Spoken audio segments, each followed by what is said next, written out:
হাওড়া মুম্বাই লাইনে ট্রেনের ভিড় কমাতে নয়া সিদ্ধান্ত নিল কেন্দ্রীয় সরকার। Hi everyone, welcome back to my channel অঞ্জনার ব্যঞ্জনা। বন্ধুরা, তোমাদের সকলকে আমার এই ছোট্ট ইউটিউব চ্যানেলে স্বাগত জানাই। হাওড়া মুম্বাই লাইনে ট্রেনের ভিড় কমানোর উদ্দেশ্যে কেন্দ্র সরকার যে সিদ্ধান্ত নিল, সেই সিদ্ধান্তের ফলে হাওড়া ও মুম্বাইয়ের মধ্যে যাতায়াতের সময় কমে যাবে বলে আশা প্রকাশ করছে সংশ্লিষ্ট মহল। সেই নয়া প্রকল্পের কথা ব্যাখ্যা করে রেলমন্ত্রী অশ্বিনী বৈষ্ণব জানিয়েছেন, কাসারা এবং মানমাডের মধ্যে 131 কিলোমিটার অংশে তৃতীয় ও চতুর্থ লাইন তৈরির প্রকল্পে অনুমোদন দিয়েছে কেন্দ্রীয় মন্ত্রিসভা।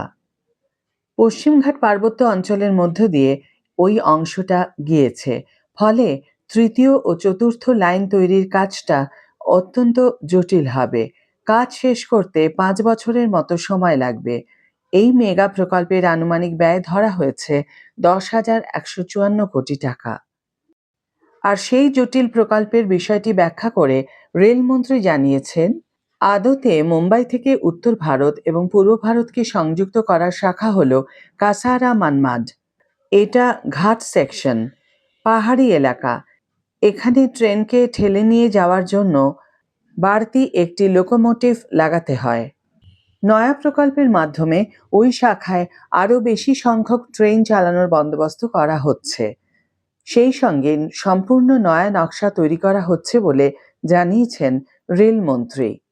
সেই সঙ্গে রেলমন্ত্রী জানিয়েছেন, 131 কিলোমিটার কাসারা মানমাড অংশে 28 কিলোমিটার লাইন যাবে টানেলের মধ্যে দিয়ে। মোট 5টি টানেল তৈরি করা হবে। এখন যে লাইন আছে তা প্রাকৃতিক কারণে ঘুরে ঘুরে যেতে হয়।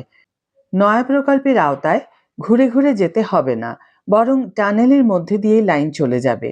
ফলে বাড়তি লোকোমোটিভের প্রয়োজন হবে না, অনেক কম সময় লাগবে।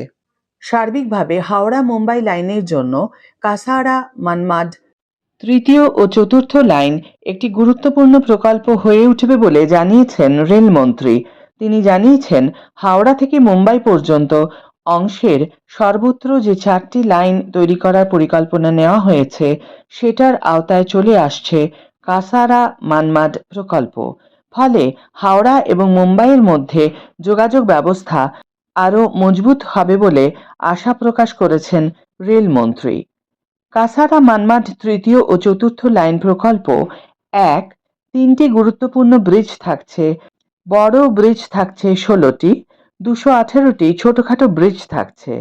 2. মোট 5টি টানেল থাকছে।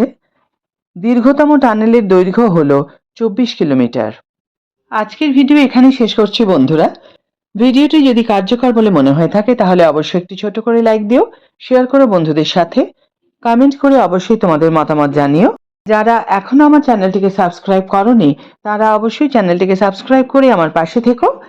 আর যারা অলরেডি সাবস্ক্রাইব করে দিয়েছো তাদের জন্য আমার অনেক ভালোবাসা এবং অনেক ধন্যবাদ। আজ তাহলে বিদায় বন্ধু, দেখা হবে পরের ভিডিওতে। ভালো থেকো, সুস্থ থেকো, সঙ্গে থেকো।